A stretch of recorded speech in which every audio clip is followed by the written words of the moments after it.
Cause I don't give a fuck what you say. Yeah, I'ma do shit my way. So you can go kick rocks, I'ma stack bricks up, build what I want to make. Yo, I got a lot of shit to say, so I'ma do this every day. I'll be writing things until I'm fucking buried in my grave. 6 feet deep under, but my body won't decay. Cause my messages are timeless. Staying will be played in Asian level. So how do you train your player to stay fit and healthy during this competition? Yeah, so I think the first thing that's really important, we actually look at, like my job as well, is to look at FIFA data. So I actually analyse what is the level that we're trying to reach in terms of in AFC altogether.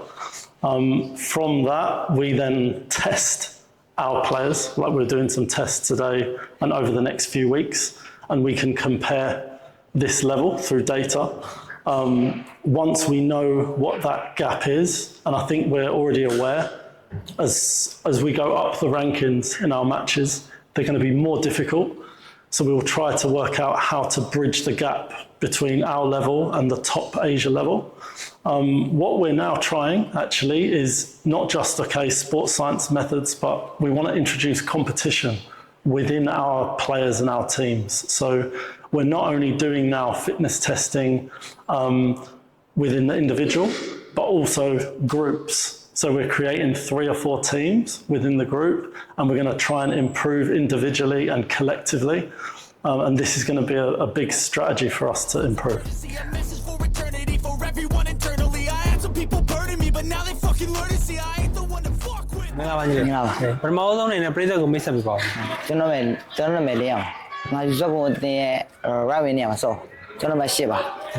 Any boys are so in the breed that the two so in get about nearly the time I chin never the Lashima nearly a chinia blue shin. ကျွန်တော်ထွေးနေပြလို့လေပြန်ကောင်းနေပါရှော့နေတက်တာဒါပေါ်တော့စီးရီးယားနဲ့ပွဲစမှာဆိုရင်ဒီနေ့ဒါထိုင်ရရသွားတယ်ဆိုတော့အဲ့ဒီအချိန်တော့ဒီနေ့နဲ့ဘယ်လိုခံစားခဲ့ရလဲပြီးတော့အခုလိုပြန်ကောင်းလာအောင်ဘယ်လို recovery လုပ်ပြီးတော့ဘယ်လိုစိတ်တက်လေးကြံ့ကြံ့ခံပြီးတော့ရင်ဆိုင်ခဲ့ရလဲကျွန်တော်ဆက်လက်ဖြစ်ရင်တော်တော်နာခဲ့တာနာပြီးကျွန်တော်နားတယ်ကကျွန်တော်ထွေးနေတက်လာတော့နာပြီးတော့ပြန်ပြီးစီကူပြီးတော့ထွေးနေပြန်လို့ဒီလိုပေါ့နော်အတင်းအောင်ညီလေးကိုဘယ်လိုမျိုးတွေဒီထိုင်ရတော့ကိုဘယ်လိုမျိုးတွေပံ့ပိုးပေးကြလဲဘယ်လိုတွေကုသပေးကြလဲဒီမှာအကုန်လိုက်လုပ်ပေးတယ်ဟိုဟာသူတို့ထိန်းနေတယ်သူတို့ပဲလုပ်ပေးတယ်အကုန်လိုက်လုပ်အခုလက်ရှိအချိန်တွေမှာလုံးဝ 100% ပေါ့နော်100%ပြည့်ကစားနိုင်တဲ့အနေအထားမှာရှိနေပြီလားဟာကျွန်တော်100%တော့မကစားနိုင်ဘူးကျွန်တော်လည်းဘာတပြည့်ပြည့်ကောင်းအောင်လုပ်ဒီလိုအားပေးနေတဲ့ပိတ်သက်ကိုကျေးဇူးတင်စကားလေးပြောပြပါဟုတ်ပါကျွန်တော်အားပေးနေတဲ့ပိတ်သက်တွေကျွန်တော်အများကြီးအားပေးပါဟိုကျေးဇူးလည်းအများကြီးတင်ပါ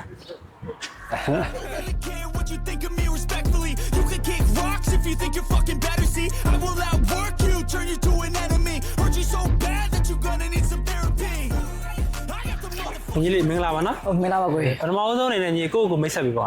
ကျွန်တော်မြန်မျိုးခန့်ချင်ပါညီလေးကစားသမားဖြစ်ပါဟုတ်ပြီနော်ဒါဘောလုံးကိုဘယ်လိုဖြစ်ပြီးတော့ကစားပြစ်ခဲ့ရလဲဘောလုံးအမရှောင်းမှာဒီနေ့ပဲကစားရင်းနဲ့အားကြပြီးတော့အမသူအကိုတွေရှိရပေါ့အကိုတွေကစားရင်းနဲ့အားကြပြီးတော့ပြီးမှအကယ်မီကနေဒီမျိုးရောက်လာ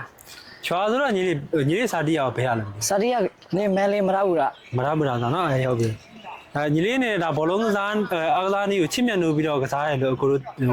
သိရတာပေါ့နော်အဲ့ဒါကကျတော့ဒီဘောလုံးကစားတဲ့ရှာချင်းရဲ့ရည်ရွယ်ချက်ကဘာမှဖြစ်မလဲဘောလုံးကစားတဲ့ရည်ရွယ်ချက်ကညီလေးကတော့နိုင်ငံခြားတွေမှာထွက်ကစားချင်မှာအဓိကတော့လွေးတဲ့နိုင်ငံလွေးတဲ့အကြီးသင်းပါအောင်အဓိကပေါ့ပြီးမှနိုင်ငံခြားတွေမှာထွက်ကစားချင်နိုင်ငံအားထားတဲ့ကစားသမားဖြစ်ချင်တာပေါ့အမလွေးစင်မှာနိုင်ငံအားထားတဲ့ကစားသမားပြီးမှနိုင်ငံခြားတွေမှာထွက်ကစားချင်ဒီအရှာယူဆက်ခွန်ခြေစစ်ပွဲမှာဆိုရင်အကိုတို့သတိထားမိတာပေါ့ထူးထူးခြားပါတော့ညီလေးခေါင်းတိုင်ခေါ်တယ်ခေါင်းတိုင်ဘောတွေကလှပပြီးတော့တည်တက်နေတဲ့ခါကျတော့အဲ့လိုခေါင်းတိုင်ဘောတွေရအောင်ညီလေးဘယ်လိုလေ့ကျင့်ခဲ့ရလဲဒီလိုထင်းကြီးမှာညီလေးကျင့်တာတော့တောက်လျှောက်ပဲအောက်တရားလုံးနဲ့အမခုfree kick လို့ပါလို့ဆိုကျင့်တယ်တောက်ကဘောဖိုင်နယ်လည်းအများကြီးကျင့်တယ်အဲ့ခေါင်းတိုင်ဘောကအမှန်ပြောရမယ်ဆိုရင်ဟိုရိုးရှင်းမနေဘဲနဲ့လှပပြီးတော့ဒီလိုလေးထူးခြားတဲ့ခေါင်းတိုင်ဘောတွေအဲ့လိုမျိုးတည်တက်ကျင့်ရတာမျိုးရှိလားဒါမှမဟုတ်ဘယ်လို technique တွေရှိလဲဒါမှမဟုတ်တာမန်ပုံစံမဲ့လားဘယ်လိုမျိုးတာမန်ပဲကျင့်တာပေါ့ဒီတိုင်းပဲ free kick ဆိုတော့ဒီတိုင်းပဲခေါင်းတယ်ဟာဟုတ်ပြီနော် technique တွေပါညာတော့သိမရှိပါဘူးဟုတ်ပြီဒါပွဲကစားချိန်အတွင်းမှာဆိုရင်ညီလေးနေတဲ့အသင်းဘော်တွေကိုနည်းနည်းလေးဟိုတိုက်တွန်းလို့ဆိုတာတွေအသင်းမှာစော်ဩတာတွေရှိရဆိုတော့အဲ leadership အပိုင်းနဲ့ပတ်သက်ပြီးတော့ဟိုတော့ဒီအသင်းကစားသမားတွေကြားမှာ အပြတ်တမှုရှိအောင်လို့ညီလေးအနေနဲ့စီနီယာတယောက်အနေနဲ့ဘယ်လိုထိန်းချောင်းရလဲ လို့တင်းချောင်းသူတို့ပြောပေးရတာပေါ့နောက်ကလည်းဆိုညီလေးကနောက်ကဆိုအကုန်မြင်ရတာပေါ့သူတို့ကစားရတာပေါ့သူတို့တစ်ခုမှနေလည်းပြောရတာပေါ့ အသင်းဆိုတာကတော့ညီလေးကကစားသမားတွေအများကြီးဖွဲ့စည်းထားတဲ့အသင်းတွေဖြစ်တဲ့အခါကျတော့ဒီဟိုတယောက်နဲ့တယောက်တစ်ခါလေကြာရင်ပုတ်နိုင်မှုလေးတွေရှိတယ်တယ်လေးနားလည်မှုလွဲရလေးရှိရဆိုတော့အဲ့လိုမျိုးအခြေအနေမျိုးမှာတယောက်နဲ့တယောက်တားစားတာလေးပြအောင်မျက်တာလေးပြအောင်